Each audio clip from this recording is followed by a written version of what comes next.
Yeah, good morning. How are you today? Yeah, it's been tough because of the pandemic. So I hope you guys are doing well. And then even though it's a hard situation is really hard, but still there is a hope you that you can deal with and you can look forward. Yeah, I hope you guys are doing well and you guys have a very, very enjoy new day and with new hope. So yeah, may you have really wonderful time this year. So anything do you need help and just let me know. So if I can do it, I will to help you and I can talk to you. So you already got my email, and then if you don't know my email, and then just talk to the director of this class, and then he's gonna give you my email. So before we talk to chatting or on the phone, so we can yeah kind of know each other through the email, and then we can talk. All right. I don't know how much you guys follow me, but still I try to give you basic information about how to understand the Bible.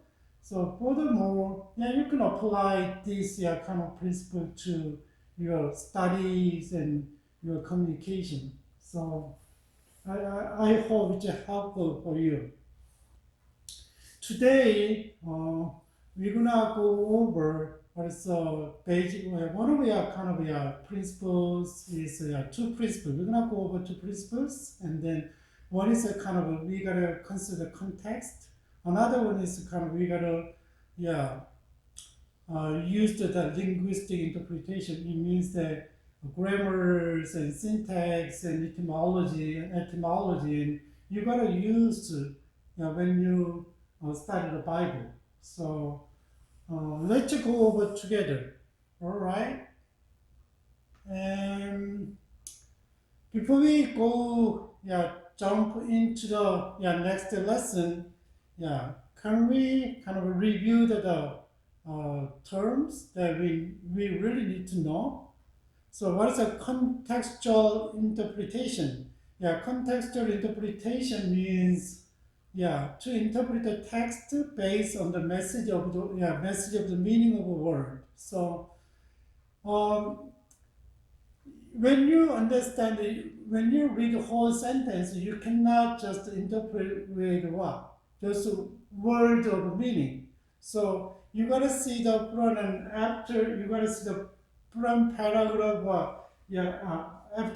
Before paragraph and after paragraphs, right? So you gotta put together and you gotta understand the whole, what it means. Based on the so contextual interpretation. Look at this one. So expression and symbol is partially or wholly determined by defining the meaning of the large expression containing the definiendum. So kind of there is a small part, just one word, but when you see the sentence, there is a letter, A, B, C, D, like a letter, and then you can see the word, I, school, teach, all kind of word is there, and then you could see another one is a kind of a phrase, in the room, at the library, that's kind of phrase without, and then you couldn't go to whole sentence, I'm going to school, like this, and then every word has meaning, but sometimes, I'm going to school mean that you go to school to study, but I'm going to the school mean that you go to school, but you wanna do something else, not studying.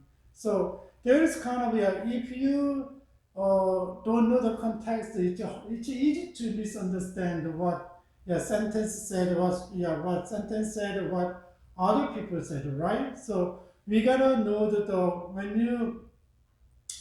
when you read the books and other stuff, other things, and then you gotta see the whole sentence. Sometimes you don't know the exact word of the meaning, meaning of each word, but still we can, approximately, we can understand the whole sentence, right? That's the meaning. So contextual interpretation is kind of weave together whole situation, background, environment, relevance to a particular event, right? Personality. So everything's put together. So without context, a lot of people make a mistake and they don't think about the context, and then you pick up the one word and one sentence without ignoring, just ignoring whole sentence structure, and then mean it's easy to misunderstand. So it means that always there is a put together and express something else, right? Expression not something else. I mean what really author you guys want to speak or write down, right? There is a grammatical interpretation. Grammatical means they understand the exact meaning of something written by the ascertaining the meaning of the word and the form of the word and functions of the word and the relationship of the word. So there is kind of word meaning of the word and lexicology and the formal word, morphology, and then what is the function of the word and the part of the speech, and what is the relationship of the word syntax. There is a kind of technical terms in grammars, but so if you didn't know that one, it's hard to understand, right? Just to think about, we speak English, but sometimes structure is different from your mother language, and sometimes they don't understand the exact pronunciation. But listener, when you talk to someone, and they cannot understand, right? He cannot understand, she cannot understand what you're saying. Like this. Even though sometimes without informal word, and you can speak out, and then sometimes they guess, even though you speak in their way, even though you don't speak in their way, in the English, right grammar and right structure, but they understand through the context, right?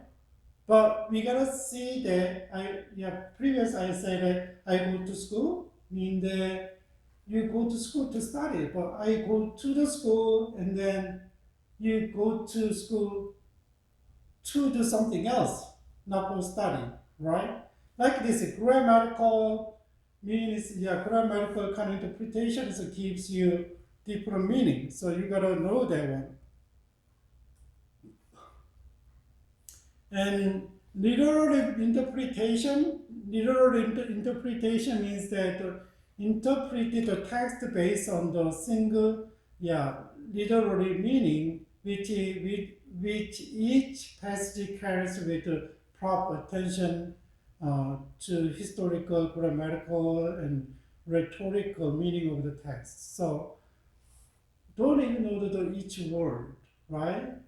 So each word has, it has several meanings, or sometimes, but there is meaning in the context, right? So you gotta understand the meaning in the context, but don't assume that every word has one meaning. So if you study English, and sometimes they have double meanings, it's a totally different meanings, like become, become is like be, but sometimes become means match with others, match with something, others, like this. It's totally different though. So we gotta know the kind of meaning in the context, but we gotta don't ignore the what's literal meaning that the word has it.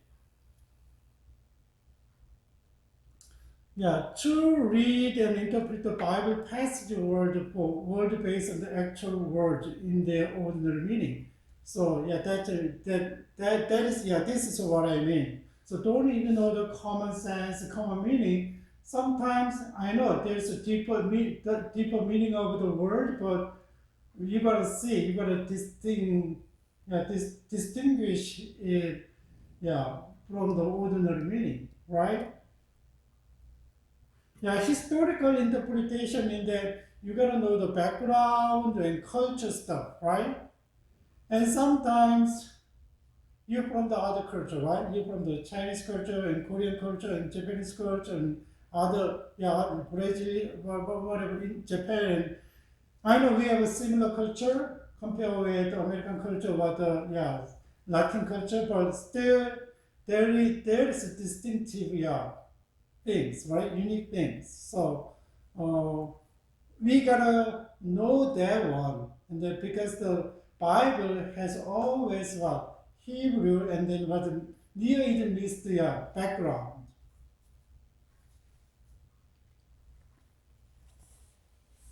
So you gotta know the when you read the Bible, the historical interpretation means that you kind of look up the author, who is author. So I know Moses, but it's about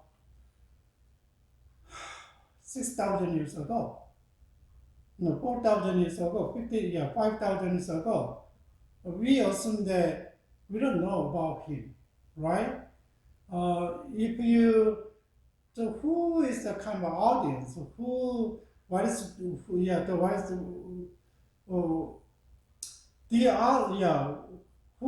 uh, who did the author thinking about? Yeah, you gotta know the one. So date and place and occasions and purpose and how this factor influences the meaning of the text. So we gotta know that one. So I can give you specific example later. And another one is your rhetorical interpretation, the study based on the literary quality of writing, right? Um, I already told you Bible has different genres and narrative and wisdom, poetry, and epistles, and revelation, prophecy, kind of a totally different, yeah, kind of kind of books in the Bible. So we gotta know the basic uh, characteristic of the genres. So I hope, yeah, that just to review that, whenever I have times, I try to emphasize these principles because a lot of time we try to ignore that one. So you already, last week, we learned about the history of the biblical interpretation. So yeah, there is always a try to understand the Bible maybe different way from different in different ways, and then sometimes it makes sense, and sometimes it's we cannot make it didn't make sense to me and to others, right? So this is a current the principle of the current interpretation in philosophy, in theology. So you gotta remember the basic principles that we are using. So we are learning one by one how we can use this one, how to interpret the text of the Bible. Okay, let's jump into contextual interpretation. Yeah, contextual interpretation is there's two things. There is a two aspect of contextual interpretation. One is for historical interpretation, historical context. Another one is a logical context. So I think so you can have a kind of feeling what I try to say, right? Before we go, so I'm gonna give you some quiz. Okay, go. Look carefully for the pattern and choose which pair of numbers comes next. 42, 40, 38, 35, 33, 31, 28. What is the next two numbers? Yeah. it's really easy, right? And you could say between each numbers there's a two differences here. Yeah, two differences, right? So supposed to be 28 is kind of 26, 24 like this, right? Is that right? Yeah. But there is a pattern though. Yeah, there is a pattern though. You gotta know though which number is kind of repeating. So this number and 40, 42, and this one's how many? Up to this one, two, three. Yeah. First, second, third is kind of a two difference, right? Yeah, two differences here. But this one is between third and fourth is what? Jumped in three, right? So there is what? And three and two. Yeah, it was a two, and was a third was a second and third is jumping three, right? That's a kind of there is a kind of pattern. So without this one, we cannot know which number is coming, right? This will give you a hint and what pattern is you have to follow, right? Let's go to this one. Not a little bit complicated, but if you see, can you get an answer? You are very smart.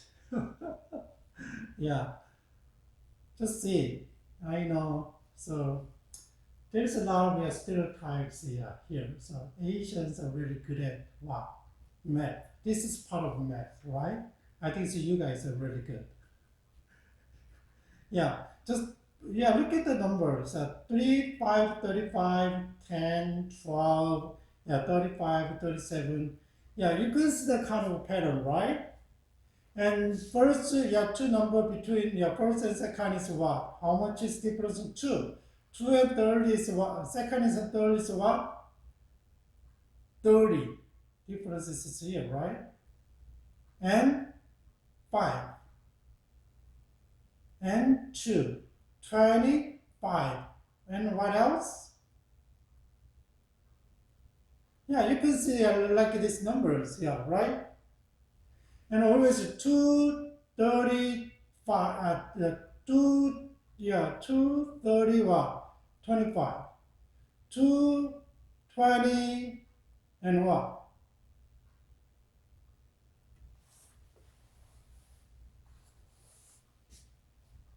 Yeah, you can see that. Yeah, you can see the kind of you can figure it out. Yeah, right? No. I mean that just see the what number is repeating, right? Yeah, you see the what number is repeating. So I'm sorry, I made a mistake. So 3, 5, 35, 35, 35. But between the what? Between the two numbers and the what? 2, right? 3, between numbers 2, 35. So between two numbers what? 2 is 19 and 35. Like 35 is kind of 35 is kind of a transition to next, right? What about next one? 1, determine the number of the small triangle in the seventh. 1, 2, 3, 4, 5, 6, 7. You can figure it out, right? So this activity shows that you need context to solve the problem and to understand the problem, right? So without context, you cannot solve the problem. It's the same. So when you read the Bible and when you read other reading comprehension, without context, you're gonna misinterpret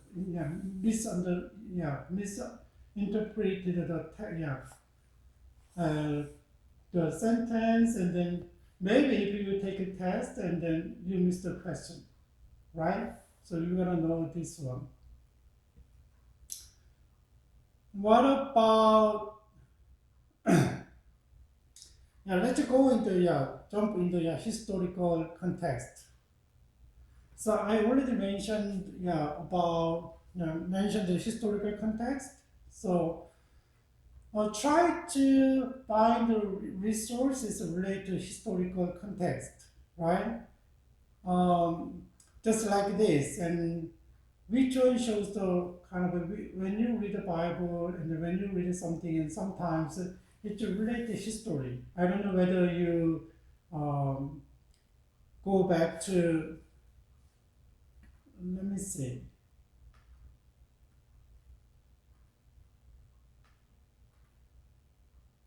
Let me use it. This one.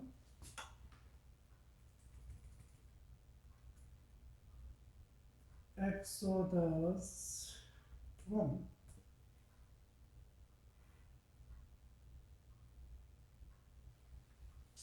There is like that, and then we need to know that we go back to this text, and then there is kind of a summary of the ancestors of the Egyptian, the family of the Jacobs, and then look at this. Now there arose a new king over Egypt who did not know Joseph.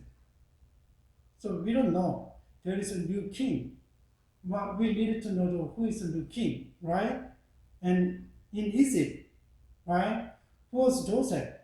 Joseph means that if you read Genesis, and then we couldn't see him. But through the Bible, it's really limited about his information, so we can dig in the historical kind of document and other stuff, right? And look at this, and like this, and then we needed kind of a historical understanding, background here, right? Let's go back. So it's not easy to sometimes there is a language difference. With long time ago, it's about 6,000 years ago, and then even right now, you guys come from the other countries, and in America, it's what? Yeah, American use English, but we use Korean, Chinese, Japanese, and other languages, right? That's why it's not easy to understand the original meanings. So the Bible story is about a long time ago. It's progressed by in history. In history. So it's hard to find the right it's hard to find the right resources.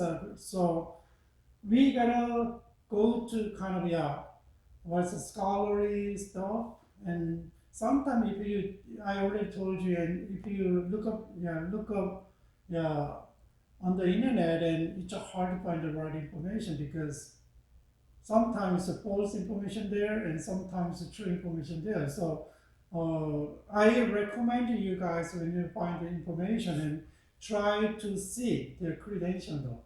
And when I search something, and then I always I type this something, and then I look up before I read, I look up who wrote this one. This one is kind of the author, I want to see if author just, expert knowledge, how they are related to the work, all kind of stuff, and then you gotta know that one. So when you when you really want to understand and about the historical background, so you gotta go and search, right?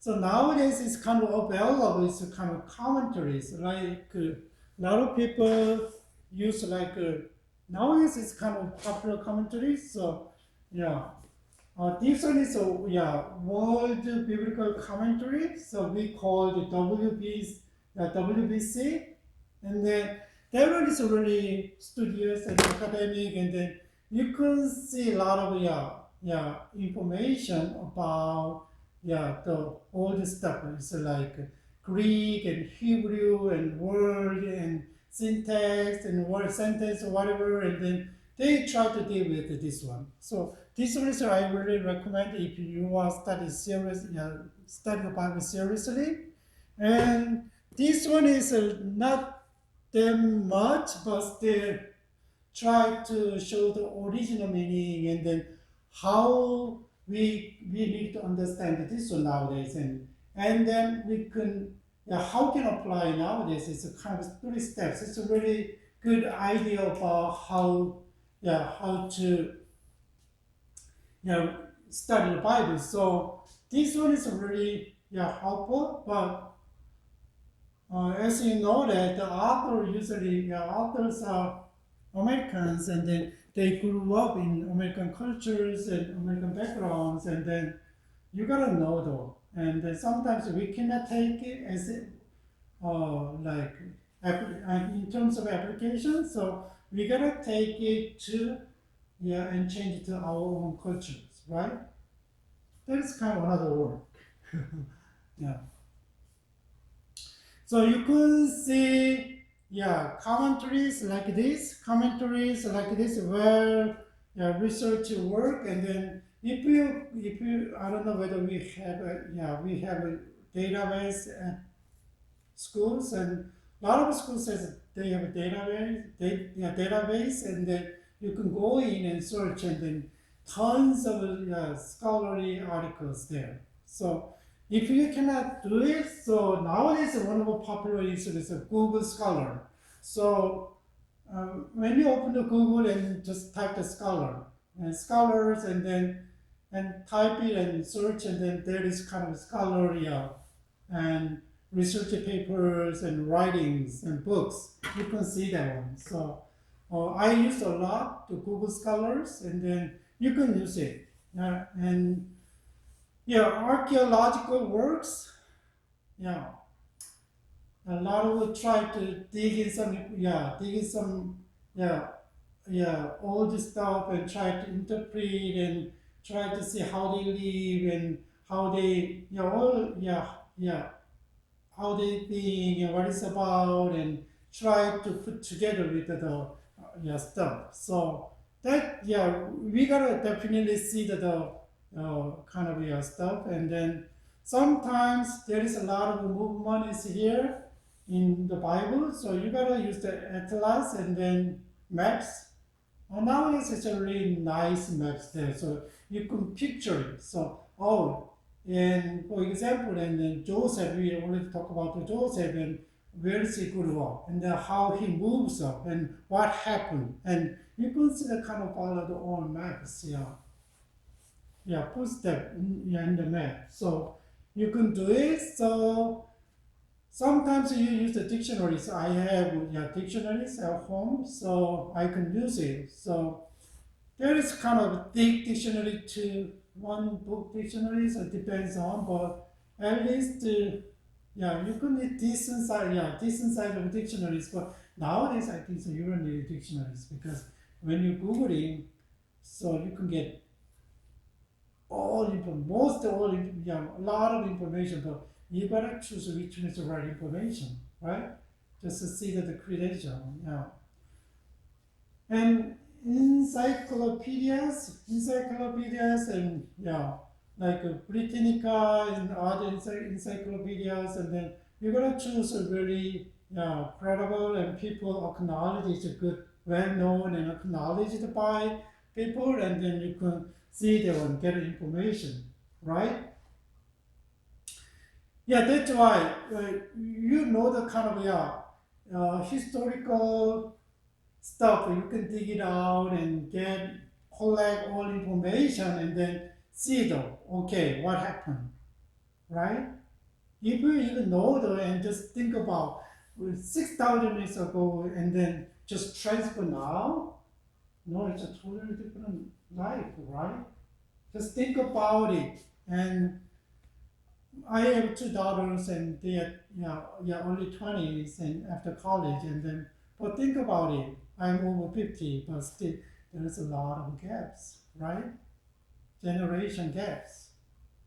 So even though we talk about this one, and sometimes also we see different aspects, right? But how can we even know about 10,000 and not 10,000, it's 2,000, 3,000, 4,000, 6,000 the gap of time gaps. We cannot do it, right? So we gotta consider it. Yeah. So preliminary reading helps us get out of the 21st century perspective and be aware of the Asian situation behind the text, right? That is really important things, right? Try put yourself to be a writer or author, receiver, right? Author or the audience. Go back to the time. Yeah, so we got when you open the books and then there is kind of about authors and date and there is a purpose and then a lot of things here. Already there's a lot of people studies and they try to put together and develop more and research more and then, this is more cogent and reasonable and that's why new books are coming out, keep coming out and out. So you gotta you can if you read this one and then you can see basic information from the basic information about the historical context. So it's really important today. So before you jump into studying the Bible and the text of the Bible, and you gotta study and read it first. That's preliminary reading, right? Preliminary reading, and then helps you big idea, and then the background. So I already told you, right? So references on the internet, you gotta be careful. There is a fun things to think about. So how we are different from each people, not each ethnic race or the ethnic group of people. Just look at, isn't too small? I don't know. There is people's kind of culture is there. A lower context culture in higher context culture. What do you think? Which category you guys belong to? Can you see that?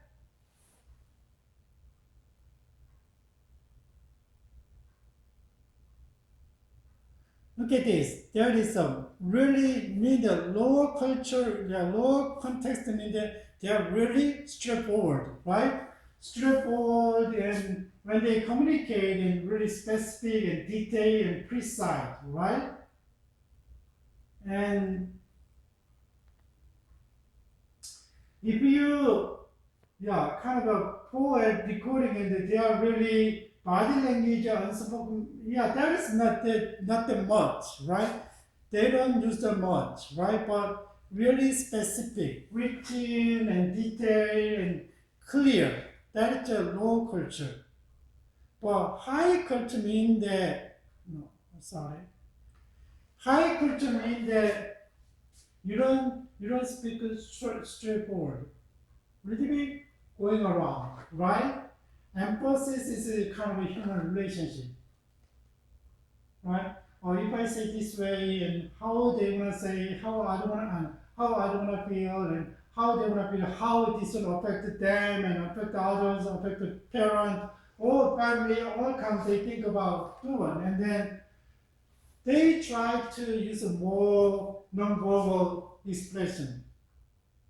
So the low context means that they don't use much kind of a non-verbal expression, all kind of stuff, and gesture or stuff, but this higher context means that they use more non-verbal, really sensitive to non-verbal and feeling of others. We consider them. That's why this one is Japanese, Koreans are really higher context, right? What about the low context in the German Swiss and Scandinavians, right? Americans here, English and Canadians here. In the middle,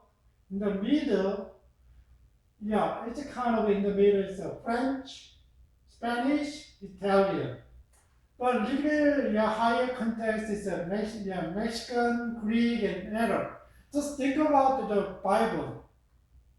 Bible is kind of this context, Arab and Hebrew. It's the same cultural background, right? So it's more clear than us.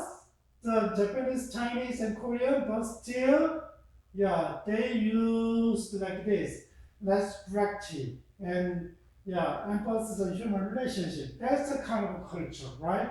In just keep that in mind. Maybe it helps you, yeah, to talk to someone came from the different cultures. So if someone come from Germany, and then you gotta speak very straightforward to have a better communication. But if you are from Japan and Chinese and China and Korea, and if you speak too straightforward, and then they're gonna hurt and what, and then they're gonna avoid you, right? That's a kind of culture. So yeah, this is kind of we gotta know a little but helpful. What about the writing styles?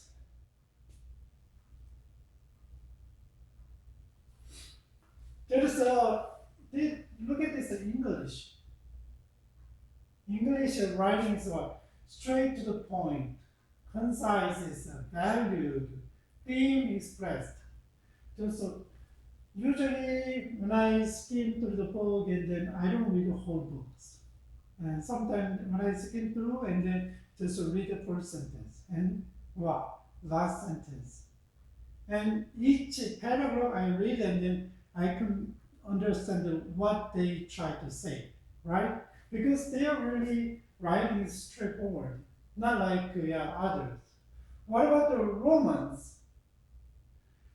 They try to say something, but they go a little bit different way, and then they talk about different things, and all the coming back again and go and little and go like this.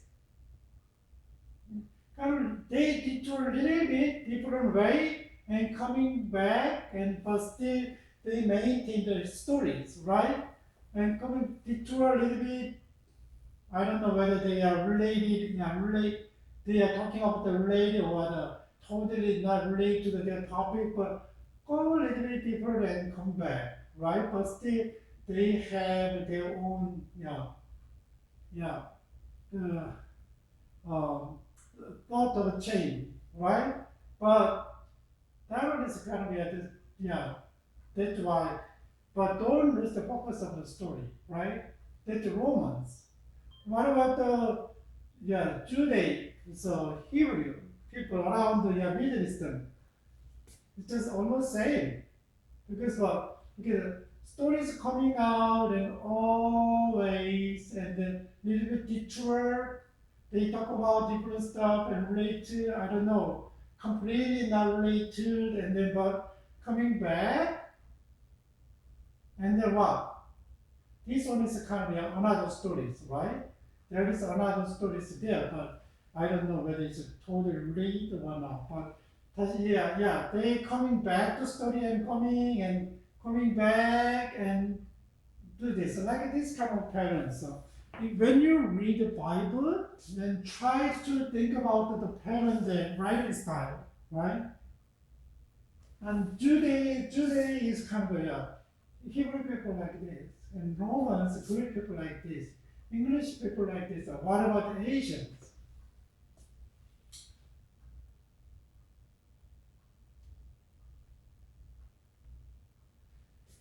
Asians always think about relationship, right?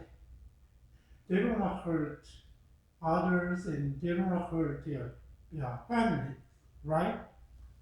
And always going to soccer, like kind of it's obscure, right? It's not clear. And clear, it's not clear, but try to really assertive and try to avoid being perceived from straightforward by others and what. and overly assertive or causing loss of face. So if I say this way and I maybe your face, kind of we call the face culture, so shame and honor culture. So maybe you lose your face in front of people, and then they are humiliated, right? Loss of face mean that like this, and they try to say different stuff, and but they deliver messages, so it's hard to understand. For these people, for yeah, no context.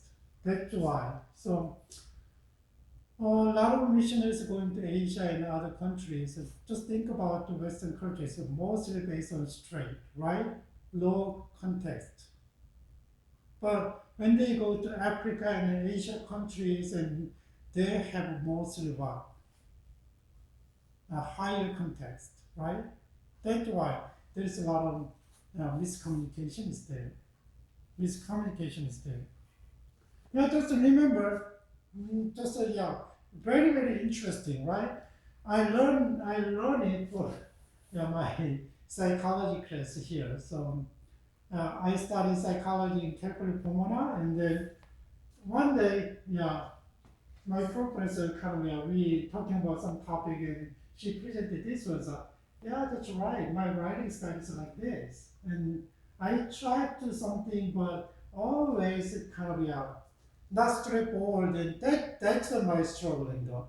Even though I graduate college here and I study English writing and whatever, and still struggling with this one. Sometimes I talk to my kids and they question me about specifically, right?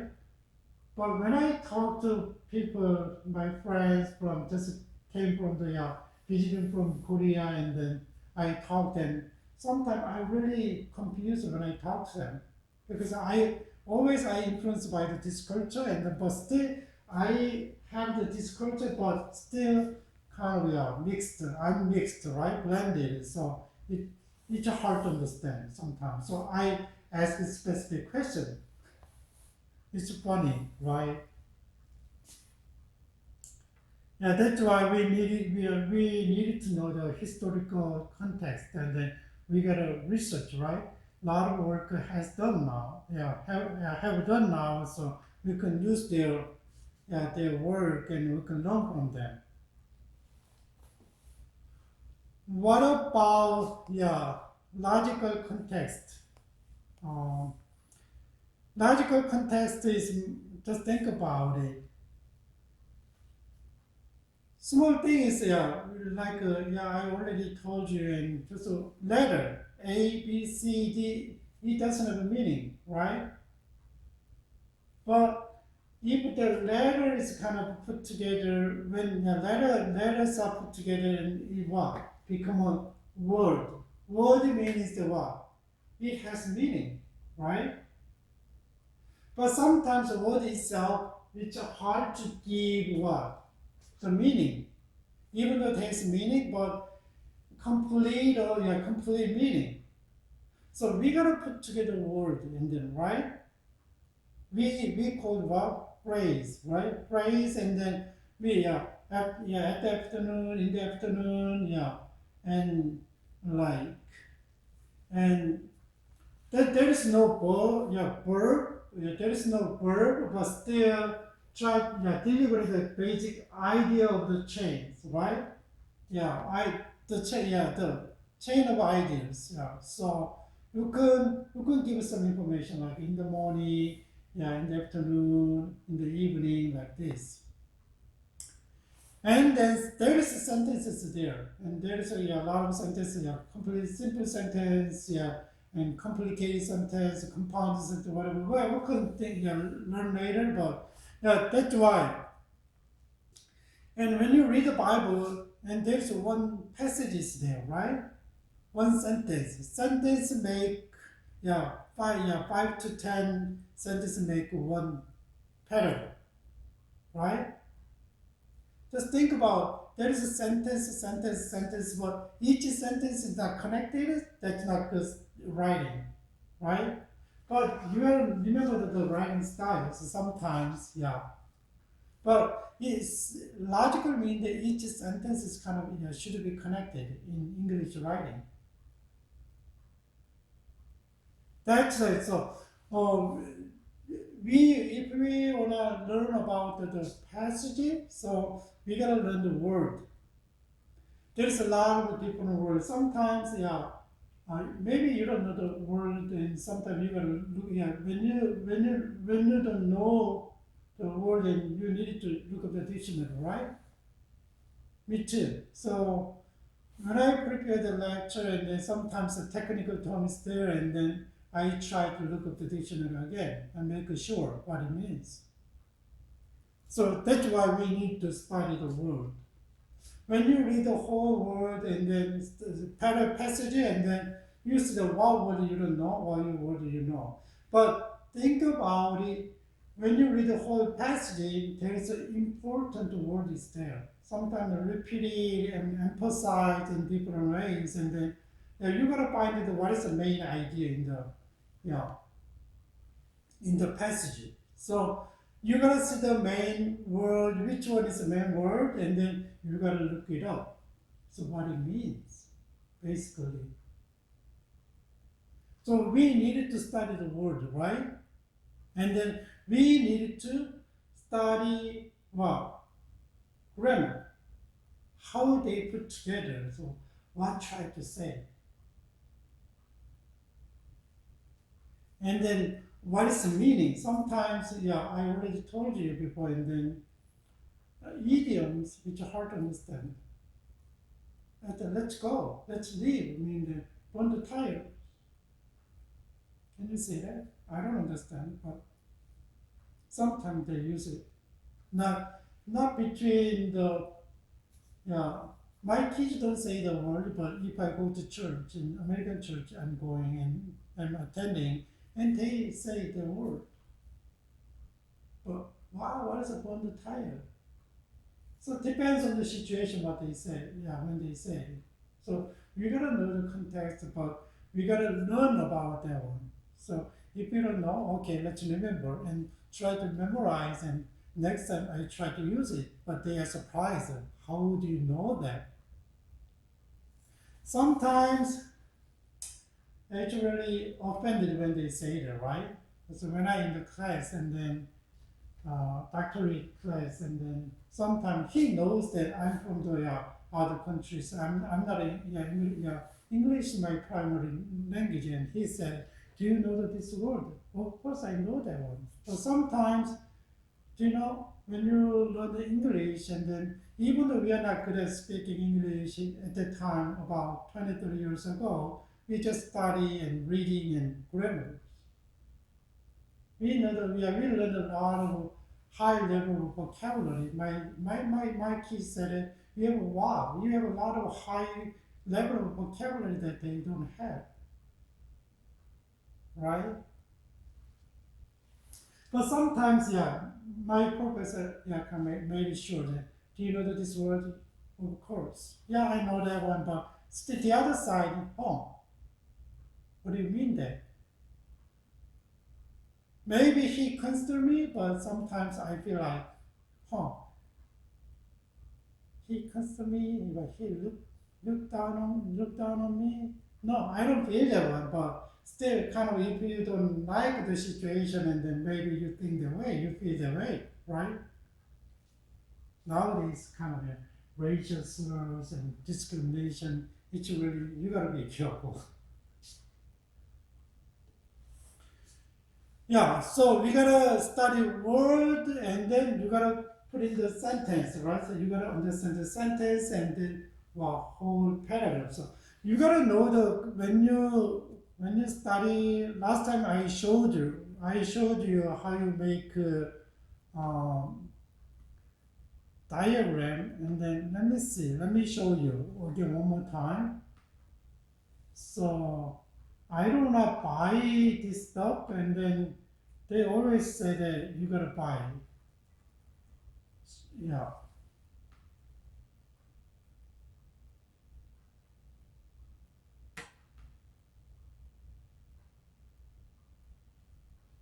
Okay. When you study the sentence and paragraph, and then you gotta know the kind of they say each paragraph, verse one, and Paul and Timothy, right? They are authors. Yeah, there is a function. The word function is authors, right?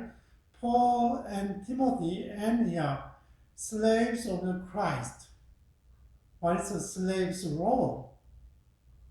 And slaves, and nowadays, we cannot see the slaves here around America, or I don't know your countries, but nowadays kind of it's not slave, they are paid job, right?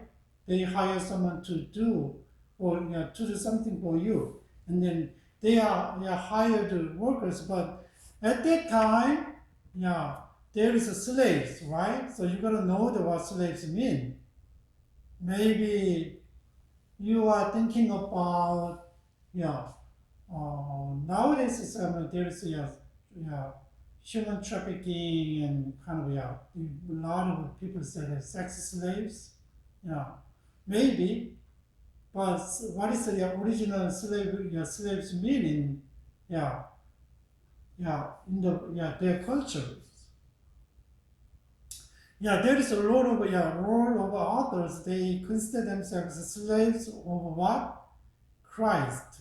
To all the saints in the Christ who are in Philippi, including the overseers and the deacons. Just think about it, who they are. So identity, location, and recipient, right?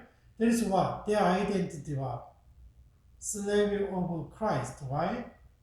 And then location in the what? Philippi. Recipients, the saints of what? Christ, the saints in Philippi, in Christ. They are Christian, not Christian, non-Christian, right?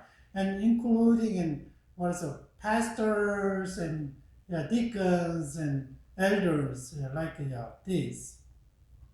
Basically, the church people, right?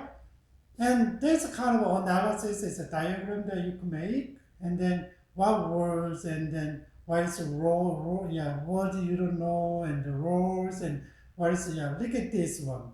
Grace to you and peace. The grace to you and peace is kind of blessing and greeting to others.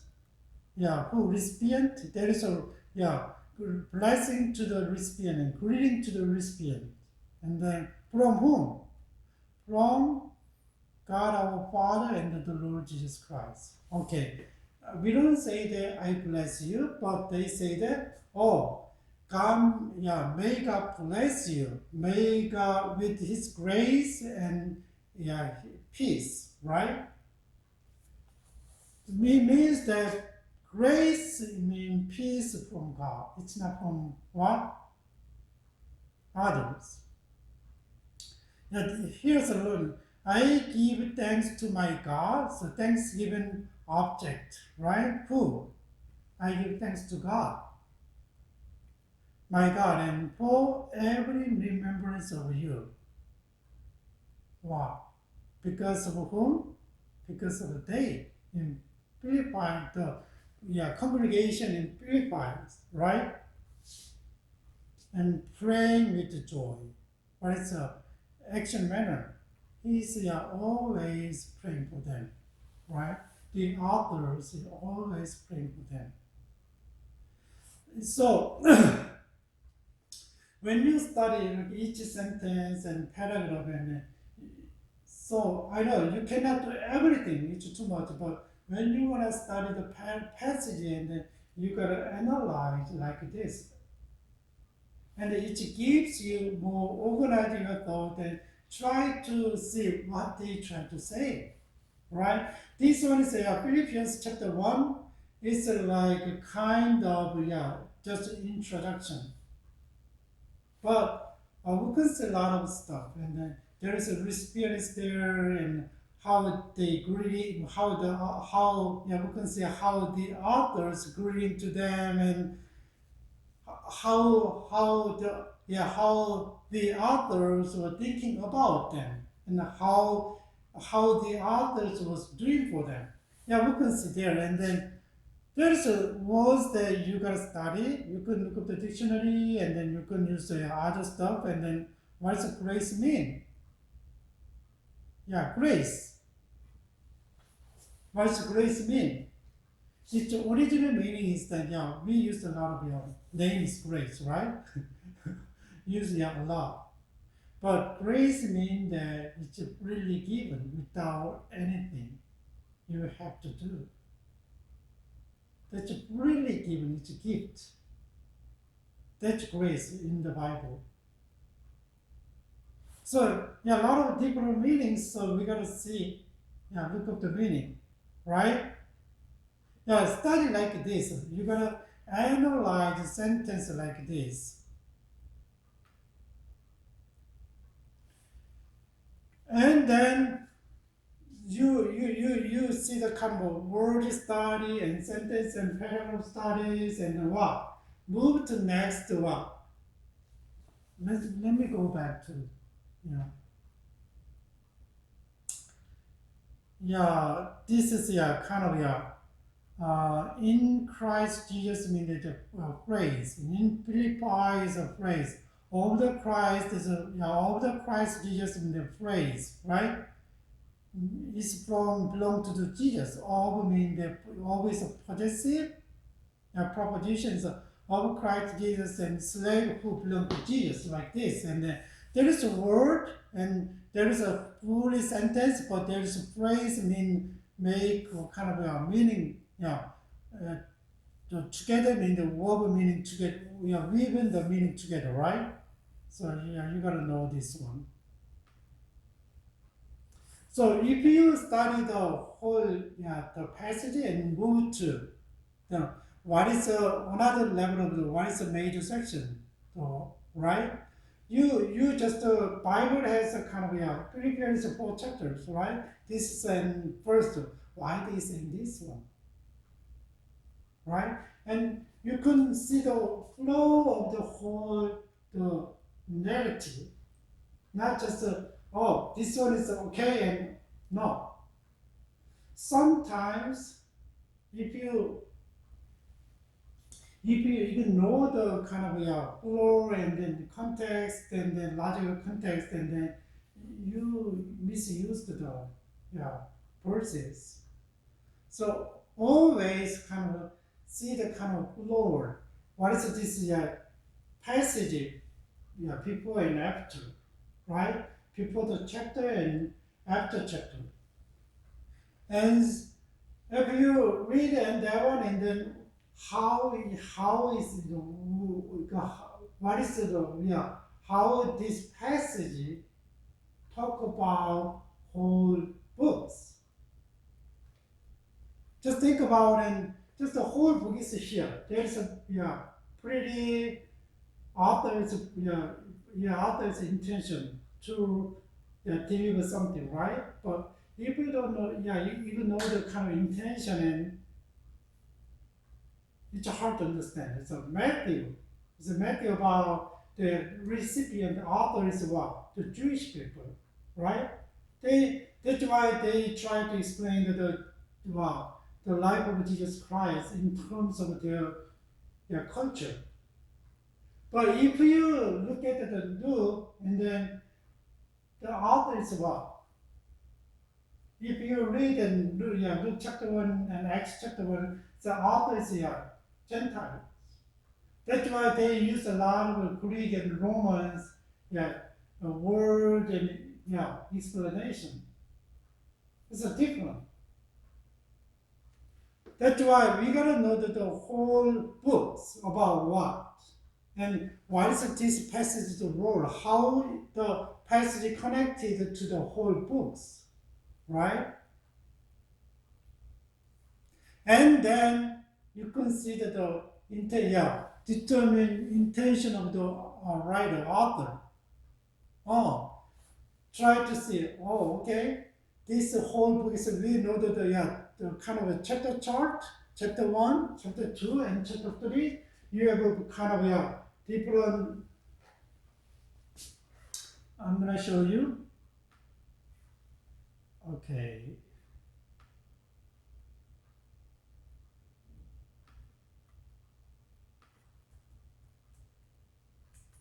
wait, chapter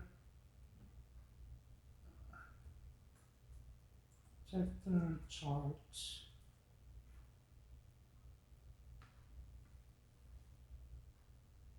Images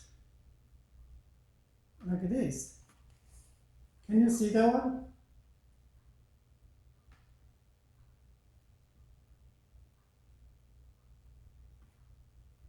Oh, sorry.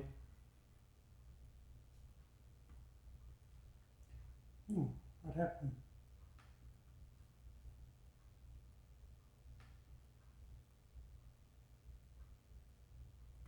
Oh, it didn't work.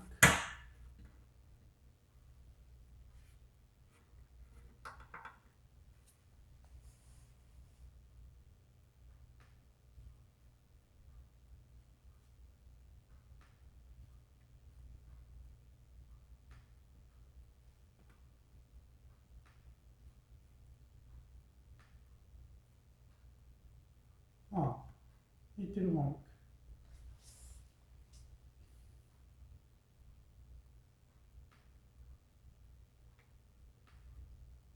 Okay, never mind.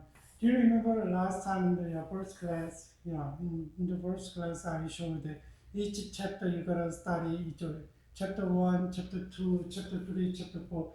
Yeah, you can study and then you can make kind of titles, right? And then you can see what kind of paragraphs is there, and then you can make that one. So you consider the whole, in the whole chapters and what is this, what try, or you can learn what the author tried to say, right? His intention, and then go back. And so, New Testament has 27 books, right? Old Testament has 39 books. So just think about, we believe that Bible, each book, each books are not contradictory. So sometimes if you cannot understand this one, but the other verses from the other books and support, kind of give you clue, understand the meaning. So we gotta know that this passage is from the whole book and the whole Testament. And then you gotta go to expand the context about the whole Bible. There is a two, Old Testament and New Testament, right? And Old Testament is about how God created the world and how God planned to, after the fall, how God planned, So create the human being, but they kind of betrayed God, and then God planned to save the human being again, to reconnect human being with him, and then what? He planned from Abraham, right? And then goes through all the way to Abraham and Moses and then David, and then about 400 years later, and then Jesus Christ came, and God kind of accomplished his plan through Jesus Christ to make a way to reconnect, with him, right? That's kind of stories there, whole Bible.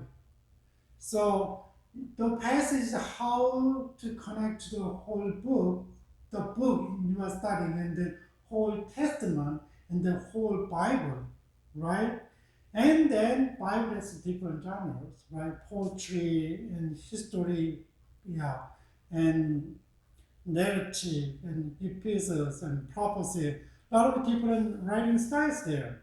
So you're gonna know how to interpret it. So sometimes just think about the poetry, and then it's very, they express in different way though, right? It's not like a narrative stories. And this is kind of used in poetry. Just if you read Psalm 1 and study, and then just think about it. Try to read it in the genres, not like historical stuff, right? But you're gonna lose the sense of kind of expression and emotion, all things. If you read like narrative. That's the logical context. Yeah, just think about passage to whole Bible, and even though further in genres, you think about and understand the Bible, right? So that's why we need a theological kind of understanding. It's a theology, it's a study about Bible and study about God, right? So through the Bible, they study about God a lot. So something is kind of something is coherent in the Bible, right? It's not contradictory way. Help each other and kind of Bible is we already told the Bible is progressive, right? Little by little, and exposed and manifested and achieved and go further and further, right? And Bible said when Jesus Christ coming back and everything's done. So a lot of Christians believe that one. So don't just ignore everything. But when you start the Bible, start to study Bible, just read the Bible over and over and over and over. Maybe skim through it several times. And some people say that when you study like Philippians or John or other books, and people they dig in detail, chapter by passage, and then they read it 20 times and 30 times and 50 times, and try to understand the whole picture of the Bible, right? But if you don't know, if you don't have time, then nowadays there is kind of it doesn't work. I don't know what happened.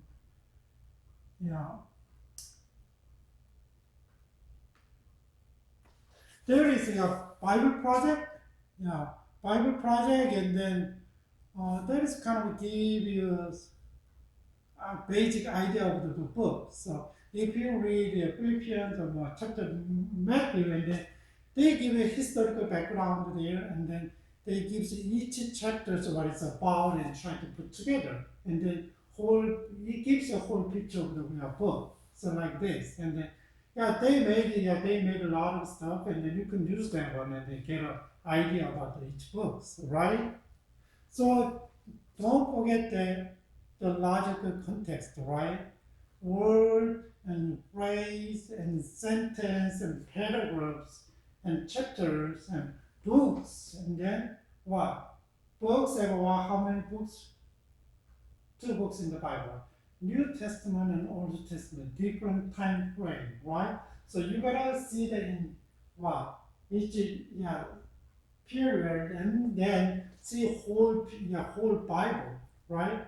So we gotta communicate between Old Testament and New Testament.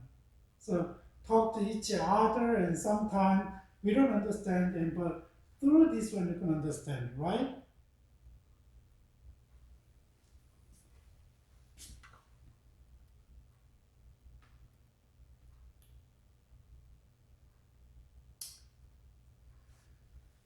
Okay, I think maybe I already told you study the whole, not the whole pictures. But when you study text and just study the part, I mean just relations. Each one is so each other affect each other. So you gotta know the kind of what is the cause and cause, effect, the problem and solution. So there is kind of see the relation, and then comparison and similarity and contrast and difference, and then just see how you have. Sometimes they do. You have to do. You have to. You should not do. Right? They compare, and there is a comparison and compares. Right? Contrast and similarities. Description and just chapter 13, Corinthians, chapter 1 Corinthians chapter 13 is a very famous verses, and what is love? Love is like a blood. Love is describe. Love is patience, not jealous. All kind of stuff, right? Self-control. Here goes and goes describe like this. And sometimes and repeat, and sometimes little by little, and getting bigger, and sometimes big picture and smaller, right?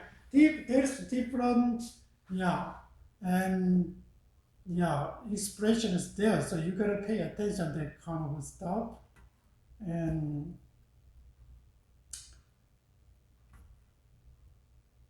there's a lesson.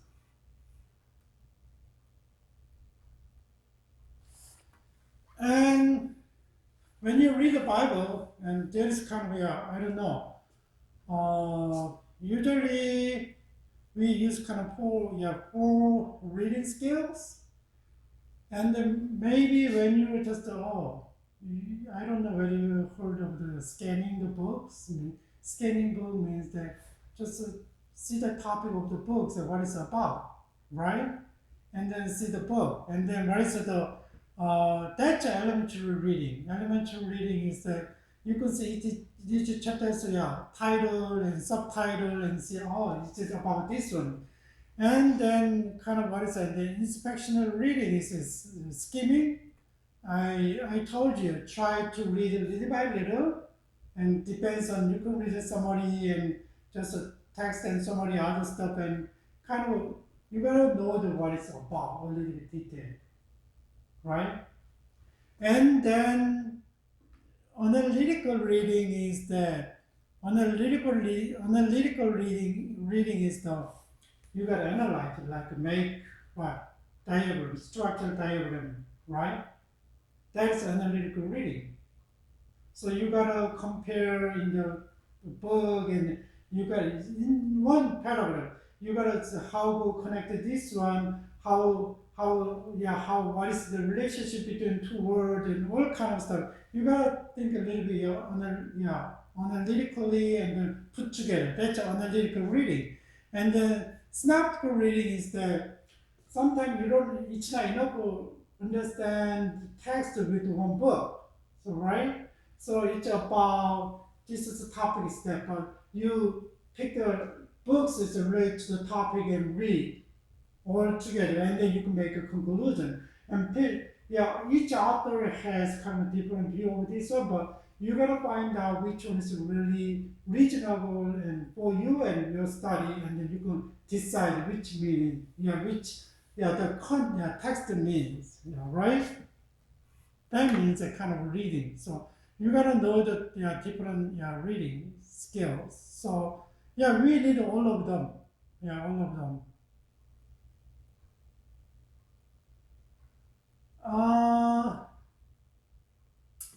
Let's just skip this one. It's the same but a little bit different. A little bit different. So eventually, was a synoptical reading was the last part, and then a lot of when you do research research something, and then you gotta pick up a lot of different articles, books, and try to see, and you can choose what you really want to do, and then put together and comparison, draw your own conclusion. That is not the reading. So maybe if you go to college, and if you are in college, and when you write a term paper, or when you write a research paper, and you got to do that, right? But we need kind of all the reading skills. Sometimes you don't have to spend the whole day reading the book, but just inspection reading, and just read it through, and then just pick up the what you read or what you need. That's inspection reading. Elementary just what is about this book. But sometimes you need just part of the information. You don't need the whole things. That's why that you see, and scanning and skim through, and then what you need, and pick up the information from the, that's inspection reading. Analytical, it's kind of you gotta study, right? When you take a test, and you gotta organize, read the book, and then what is what it's about, what is the characteristic, and how cause and effect, and then you gotta put all together. That's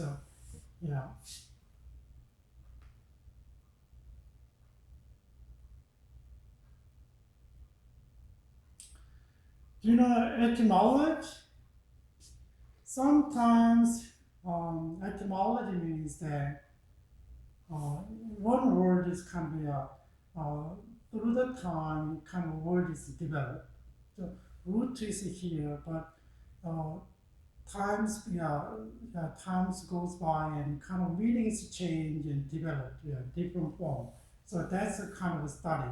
So like this, and ecclesia is a church meaning is But nowadays the church means that in the beginning it's kind of ecclesia means that two words is ek out of and kallein is called or sermon.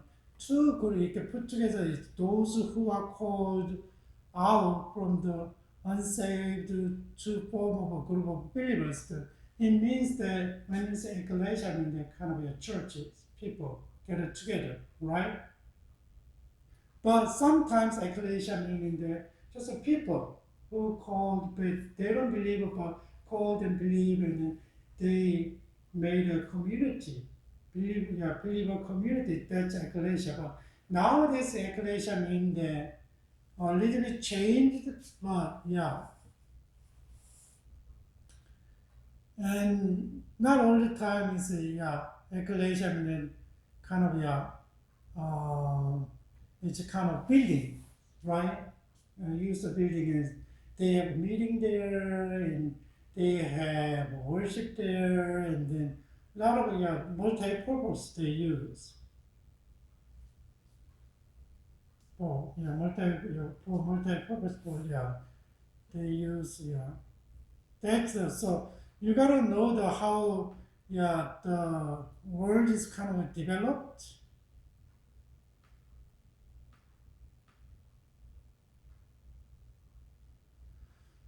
So lexiology means the kind of study about meaning. So let me see.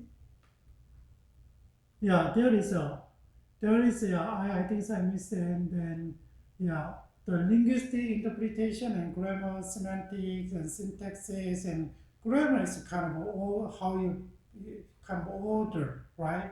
And semantics is meaning. Syntax is kind of phrase how you want to put together and try to deliver the meaning. So this one is a kind of you gotta know the grammar and the semantic, and we are moving on to the linguistic interpretation. So from the contextual interpretation. So linguistic interpretation is a grammar. You gotta think about grammar. You gotta think about semantics. You gotta think about synthesis, right? There is kind of the linguistic and grammar and all kind of stuff, and setting basic principle of logic and communication, right? And so you can use the scholarly resources and commentaries. So sometimes maybe, when you, I don't know how much you guys are exposed to Greek and Hebrew, just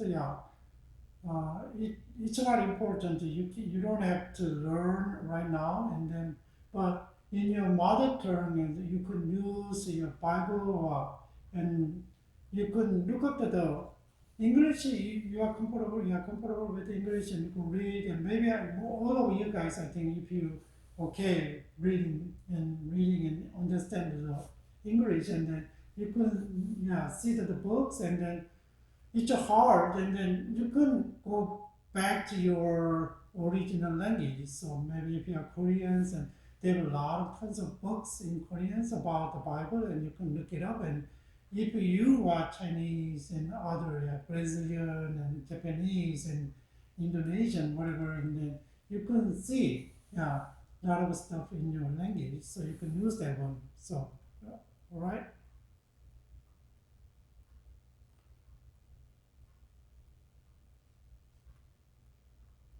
So you gotta know that what is the lexicology, and lexicology means the a study form of form, meaning, and use of the word, right? That's a lexicology, and then so semantics is a branch of the linguistic or logic concerning with the meaning. So semantic means that each one has, each word has a meaning, and then when they try to put together, and then how meaning changes, and how the meaning works, and all kind of stuff. And syntax is that is a syntax is kind of a phrase and how deliver the meanings. Yeah. Look at this.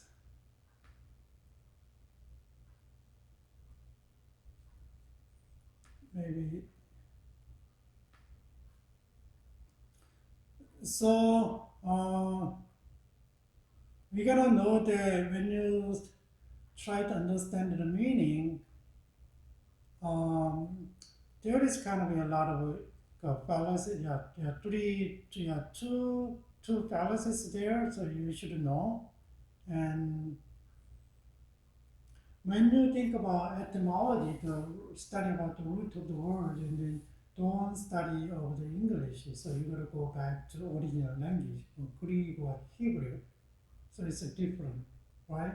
So that one is you should be careful. And then lexical fallacy means that you try to understand the meaning, each word have a meaning, and try to understand the whole text, and then there is kind of a belief that a lexical fallacy, it is a belief that the historical development of the term determined its current meaning, right?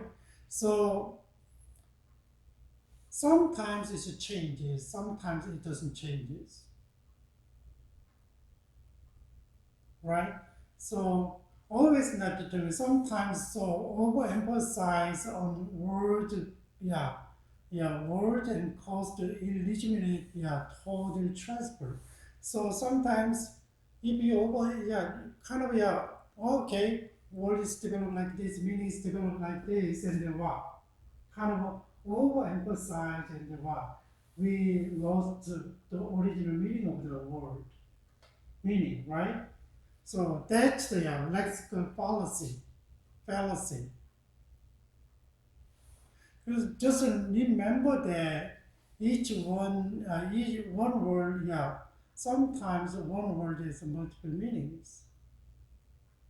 But which meaning is best fit in the text, in the context? That's you gotta decide it. Sometimes maybe you wanna say something about this one, but it's out of context. But people used another meaning and try to plug in forcefully. So it's not, there is no flow, but that's why, and they use it and they deliver it. Yeah, I heard a lot of someone like that, but that's not right.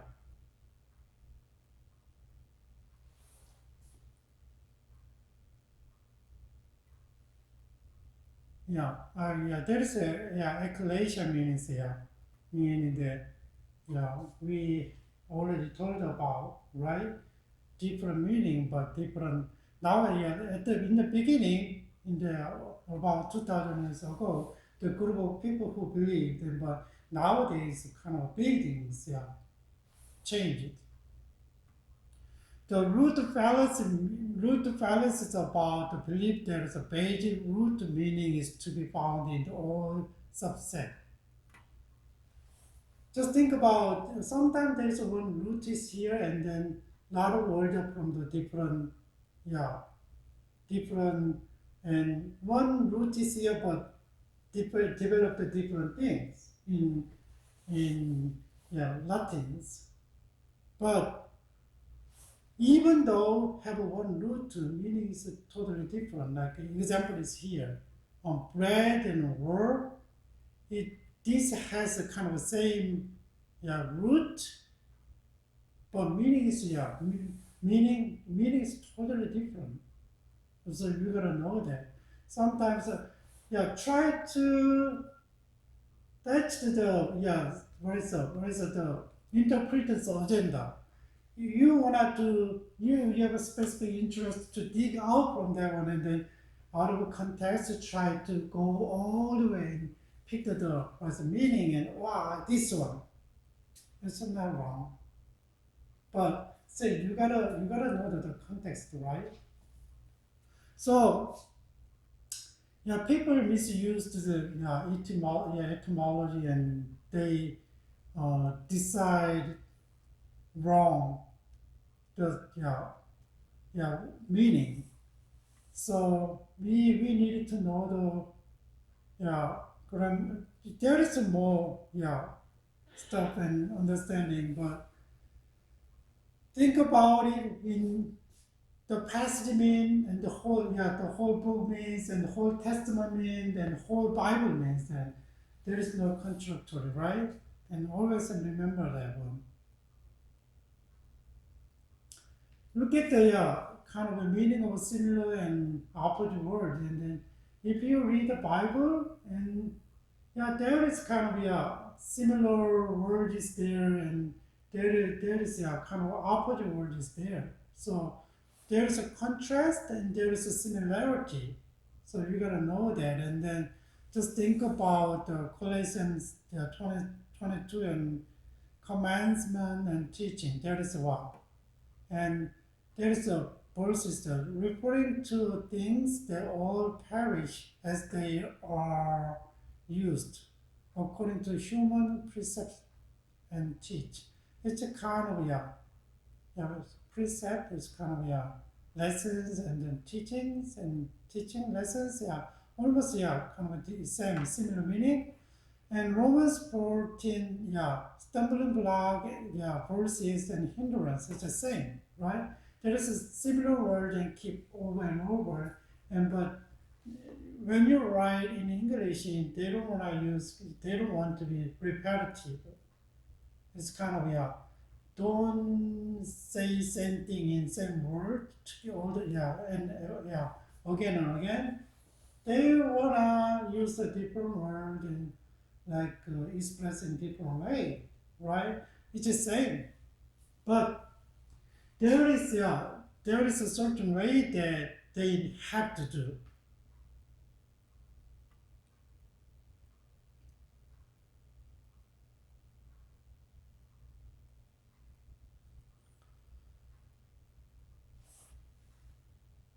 So when you study grammar itself doesn't give you meaning, but always go with their context, right? Yeah, always go with their context, and you gotta remember that one.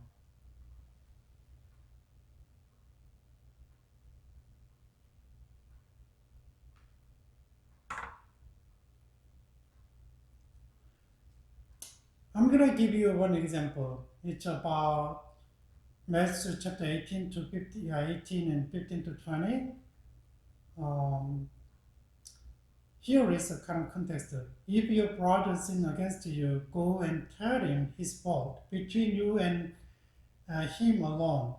If you listen to you, you have gained your brother. But if he does not listen, take one or two others along with you, that every charge may be established by the evidence of the two or three witnesses. If you refuse to listen to them, tell it to the church. And then if he refuses to listen even to the church, and let them be to you as a Gentile and tax collector. It's kind of what? Let him be. Is as a Gentile or the tax collector, they are sinners, and then kick out of the community, right? It's really bad at the time. Like this, and then truly I say to you, whatever you bind on earth shall be bound in heaven, and whatever you loose on earth shall be loose in heaven. And again, I say to you, if two of you agree on earth about anything they ask, it will be done for them by my Father in heaven. For where two or three are gathered in my name, there am I among them. So think about the situation. Is somebody somebody sinned and then it's not acceptable. But just think about it. You don't want to lose someone, and then because he's my friend, and then I can go deal with it in the way. So go to him and, hey, you made a mistake, and can you do that? Say sorry, and then no, I didn't do anything wrong, and try second chance, and then 2-3 people bring together, and then, hey, you did something wrong, and can you say sorry? People are to me, and then they say no, I didn't do anything wrong, and then third chance, and as a community church, and go, and then if you listen, oh, I'm sorry, and then it's okay, and then you can keep the relationship with him, but he said, no, I didn't do anything wrong, right? And then, what he said, and just chop him out of the community and kick him out. That's the context. Just think about but a lot of 19th people used for the prayer, and 20th, and where 2 or 3 are gathered in my name, there am I among them. So people use about the kind of fellowship. What of the whole context about? Just think about when you decide about related sins and forgiveness, and I'm gonna be with him. So whatever you make a decision, and the decision is your words, right? That is a message. But people said that they even know the 1 to 18, 17, just to use the one sentence and totally misuse it.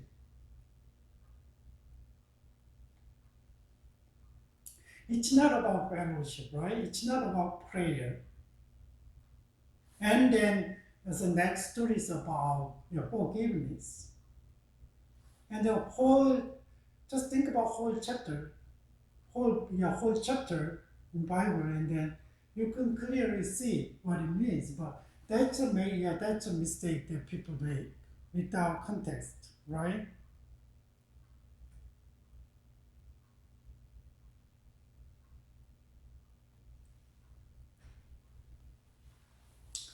So sometimes, I don't know whether you had a synoptical study, and then one verse has kind of this word meaning is we don't understand in the text, right? But I already told you, go to another books, another Testament, New Testament, and then they say kind of covered the help you to understand how you understand. That's the context of the parallel passage in there. Just think about Luke chapter 14:26. There is a hate. Word is a hate, right? But it's like this, and the word is that if anyone comes to me and does not hate your own father or mother and wife and children, brother and sister, yes, even his own life, he cannot be my disciple.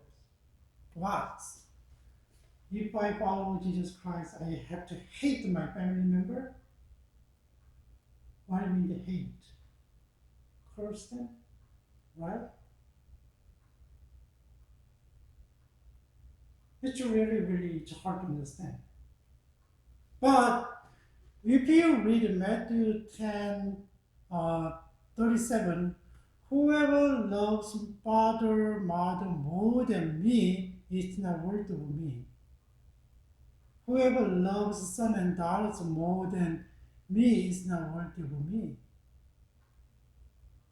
Wow. It means that hate means it's not literally hating my family member, but if you more than Jesus Christ, then you cannot be my disciples, because if you wanna follow, Jesus Christ, it's a lot of cost. It's a lot of things required. Sometimes for the disciples, and at the time, they left family, right? It's a big one. I know they have to take they were fishermen and fishermen, and they have different jobs, but still they had to let them go and follow Jesus Christ. And that means think about the context and whole books. I mean, hate means not literally hate mean, but if you more think about more than Jesus Christ, you cannot be my disciple. That means that like this. So kind of there is a lot of parallel text passages in the Bible. That's why we need to study and word and then synoptical studies.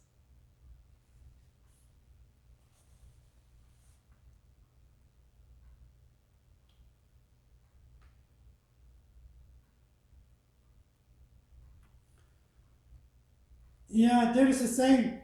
Yeah, look at this context of the entire Bible. Yeah, there's a Galatians 4:5 say, if you've fallen from my grace, and maybe seems to teach that a Christian can lose his salvation. You have fallen my grace, but it would not, this would contradict the entire tenor of the scripture, which is inspired by the God, cannot lie. The same is true of the Philippians 2:12, which maybe at first glance seems to suggest that person can attain salvation by works. It's totally different meaning though, right? It means that we believe that if you confess that Jesus Christ is our Savior and accept your Savior, and then we are saved. But that is never changed. So means that you have a born from my grace is not the mean. Oh, you are not anymore my your salvation is not there anymore. It's not that kind of meaning, right? It means that context means that a lot of different ways that try to be saved. Not a lot, but big ways. Christians, Protestant Christians, and then they believe that by faith they can be saved, right? By faith, you believe that Jesus Christ died for you, and you through His death and resurrection, and then you are saved. That's a basic faith. But another, like a Catholic, others, and then they have to emphasize it by work. You need this one plus your good deeds. And then, even though you faith, you believe this one, if you don't have enough good deeds, and then you cannot be saved. That's another, theology, doctrines. That's why the witness. It means that if you try to, the grace is freely given. So your salvation is freely given by faith. But this part is, I got to do something. I got to do good. I got to read the Bible. I got to pray. I got to serve others. That is you don't need it, right? That's kind of So don't decide the meaning through just one sentence, one paragraph. You're gonna see other books. You're gonna see the whole Bible, right? That's why we need theology.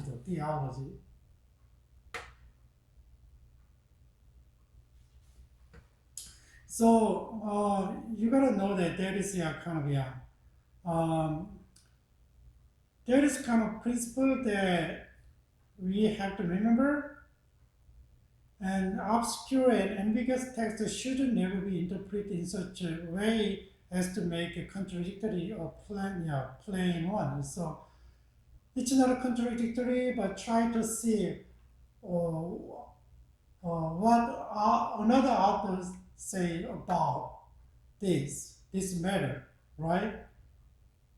A little bit different. And there is complexity in ingenious or devious and interpretations should not be given preference over the simple, more natural explanation. You will respect the grammatical and literal meaning. Right? It means that one. Just try to see and don't use allegorical interpretation. the Old Testament shed light on the New Testament. It means that Old Testament sometimes need understanding with the New Testament. New Testament understanding with the Old Testament, right? Otherwise, you cannot understand it because we believe that the New Testament kind of achieved the Old Testament, and then your project more future.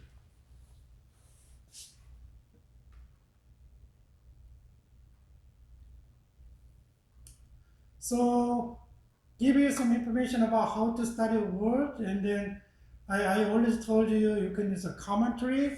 There is a lot of word studies here, and then you could use the kind of logos and BibleWorks. It's a software that there's a lot of commentaries and original language analysis, and then and you can type it, and there is tons of stuff coming out. So, and sometimes you can use a kind of all stuff, and I have logos, and then I'm not good at original language, but still I try to see and how what means that how kind of connected, and there is a lot nowadays, and even though you don't know the original language, and there is kind of really scholar, a lot of people they organize very well. So if you understand English, and no problem understand the whole text, right? So you can use the software and like me and scholarly commentaries, and there is a lot of different commentaries. So you gotta choose kind of better one. Yeah, someone who work with and recommend, and you can take it, but you don't know, and just don't buy anything. Just say, oh, this is commentary, and oh, interesting. Don't buy it. Sometimes it gives a totally different perspective. So there is kind of and yeah, the references and the for Old Testament, the theological worldview of the Old Testament, and the New Testament is the New International Dictionary of the New Testament. There is kind of dictionaries there, so you can study about words, and then there is another one is the expository dictionary and New Testament word, and then you can use this one too. It's a kind of concordance, and then you get Strong's concordance. It's a really famous one. It's really exclusive, and information is there. And then like you just try to find the love, and then from the Genesis to the Revelation, wherever you use the word love, and then pops up. And then if you buy the kind of reading the book, and you can use it. I tried to use it internet, but I don't know how. Maybe next time. I cannot see that one. I want to show that one, but it didn't work. I don't know how to do it. Why not? Maybe next time I can learn and do it. So there is kind of some guideline for the word study, and then there is organized by Stephen Lewis, and then located other verses in which the same Hebrew, Aramaic, Greek word used, right? And where is the other verses about that one? If you use a concordance, and then gives you all verses to you. And instead to clarify these verses into major category of use. I already told you, and then this word is kind of a lot of different, sometimes different meaning, and sometimes a little bit different. Like love is like, we think that love is kind of agape, and love is kind of filial. Love is like eros. Three meanings of love is there. So which one is agape? Is like unconditional love by like God, and unconditional love. But eros means a kind of your flesh kind of stuff, and then philo means it's kind of your friends and your family, like love, right? It's a different kind of love. So people say love and all love that you think it's not right. So when you go to the original text and then there is a people kind of organize and define and that means that. So you should know that sometimes we say just love and then in other languages a lot of different meanings, the different way that they express, right? So determine the category which best fit the word in the verse you are studying, right? Which one is best? Oh, love is this is agape, or this is filial, right? You gotta see that one. So yeah, and for step 4, and write up the result of your study.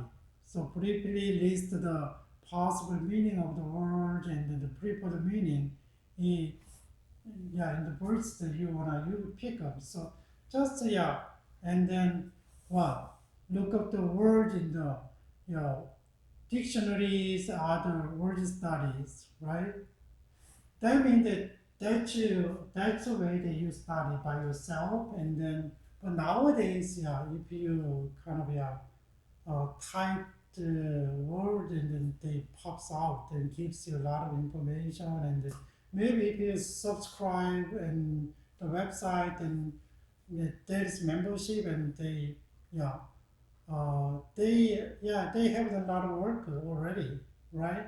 So I don't pay for the subscription, so yeah yeah so I showed kind of things. Well, I don't know. I didn't make sure that it didn't work this one, but I thought it would work, but it didn't work. Huh? Interesting. Interesting. Yeah. Only PowerPoint works. I don't know. I'm gonna figure it out later. Yeah. So you could use a concordance and then Strong's concordance or Young's analytical concordance. Yeah, there's famous one there which is really helpful. Already we talk about the study of the word and relationship with the syntax. So it's come from uh, like this, and then syntax means that sometimes of Jesus Christ and by the will of God to the saints and from the Father, all kind of the different kind of expression though, but sometimes it's delivered the same meaning but expressed differently, and then you gotta know the kind of syntax structure, so how they use it, so right. And then clauses. It closes a grammatical unit of a word comprised of subject and predicate. So always English is in terms of English there is a subject, I, you, other stuff subject, and then predicate is a verb and then other description of whole. There's a two part of it. That's the clause, right? Yeah. So always like this, and there is kind of independent clause and dependent clause. Dependent clause means independent, just I'm going to school, right? That's I'm going to school. That is independent. There is no any something behind or before after. So dependent clause is that I'm going to school if it's not raining. Like this, if it's not raining, it's kind of condition dependent. Depend on the situation, you're gonna do something. That's the dependent clause, right? Yeah.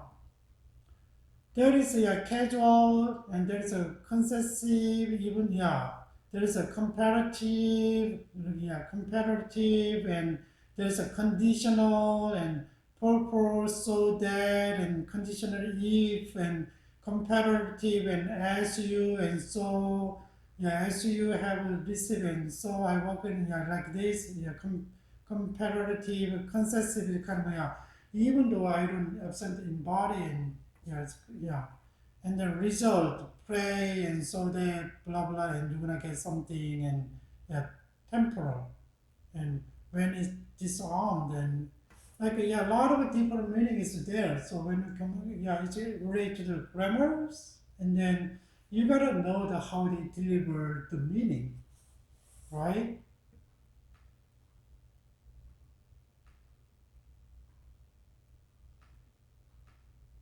Okay, let's finish this one. Yeah. Sentences I already told you, right? So simple sentence and complicated sentence and compounded sentence. Compound, simple sentences, I go to school like write this, and compounded sentence, I go to school and I study. Like put together, two sentences put together, but complex sentence is kind of there is dependent clause and independent clause. That's the complex sentence. So nowadays, uh, just know how they express in different way to communicate. Okay, word order and repetition, and just think about. And sometimes, if you really want to emphasize in Greek and Hebrew, and they put so Greek is they put the words in front. You emphasize and the word you should put in front, right? That's kind of awkward, but they use that way to communicate. So you gotta know that one. So when you kind of use the over and over, it's a similar or same word. It's really important. The emphasis is there. That's why they repeat. And last one, Hebrew is kind of a normal word order is like this, and then verb, first, subject, and object. What about your language? So usually Koreans is like subject, object, is what? Verb. It's a Korean.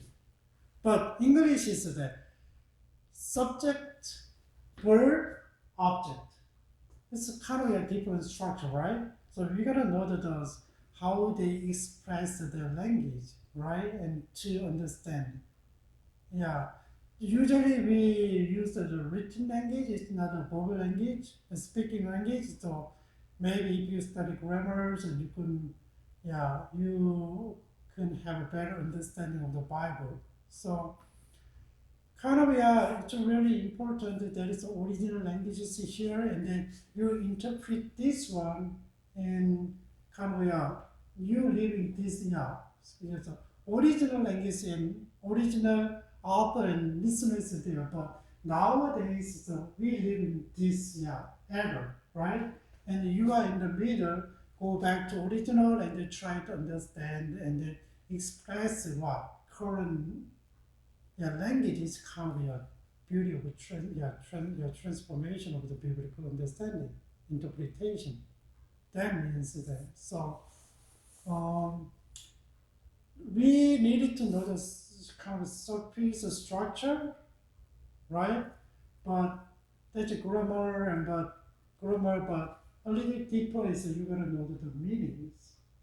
But sometimes meanings kind of a lot of different meanings one word has, and then but we gotta know the context and then which ones fit into the context, right? So we can have a right understanding of the word, the text. It's really very important to interpret the Bible in the way that the author intended. So that's we learn how we try to get into the original meaning. So today we learn about the context, right? We learn about literal and grammatical understanding. So I just remember that one. So maybe next time I can bring it back and still keep you guys kind of remind all stuff, and then maybe after half of the class and we learn about the basic principle, and then we can practice it together in the class. So, and when you have any other things, and just let me know, okay? And take care, and I hope you all well and not, infected by virus, and then take care of yourself. Okay? Have a great week, and bless you.